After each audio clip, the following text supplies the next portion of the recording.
Hey, Rick from Gasoline Alley. Today I'm going to show you just a quick little tip how you can dress up your Tru-Scale trucks.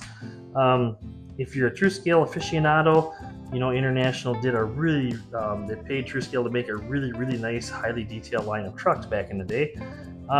They would have come with little white headlight rings attached to these rivets. Now, most of the time the rivets are still intact. As you can see here, these we do when we sell the headlights. Our part number is TSP 011. We do include new rivets just in case you would need them. Normally you do not. So what I'm going to just kind of show you a little bit of a tip and a trick today on how you can get our new headlights onto the existing rivets. And the other thing I'll show you, new headlight is nice, bright, shiny white rubber. Sometimes it doesn't quite look right if you're putting it on a patinaed truck. There are some people out there that will use like tea or coffee staining for this it'll take some of that bright white sheen off. I've never tried it myself, but I think basically you mix these in with tea leaves or coffee ground or something, and it assumes a little bit of the color, so it takes a little bit of the more of a dirty look to it, the patinaed look. So basically on these headlights, you can kind of see they're soft and pliable enough here.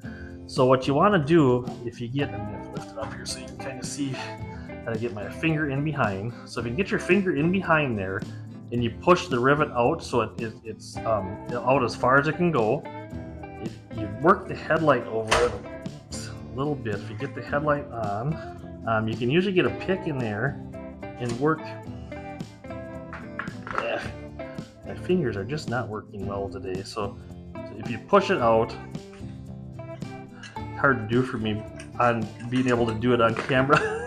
Here is where I need to go. But all right, so you start working that headlight over, and it's, like I said, soft and pliable enough. If you get the rivet head in there, you can kind of see it fitting in there. So if you get it started, and then you can kind of turn the headlight all the way around until you can't see. So there is the finished headlight on the existing rivet, and it is intact now, holding tight. So you don't even have to put a new rivet in. So there is the installed headlight on the old truck. So good little tip and trick to use. That way you don't have to try to worry about re-riveting anything, because the rivet tools are really hard to get into there anyway. But there it is. So Tru-Scale headlight dressed up makes my fingers up there, it's stuck. There we go. Okay, so yeah, so new Tru-Scale headlight on the existing truck. Looks good.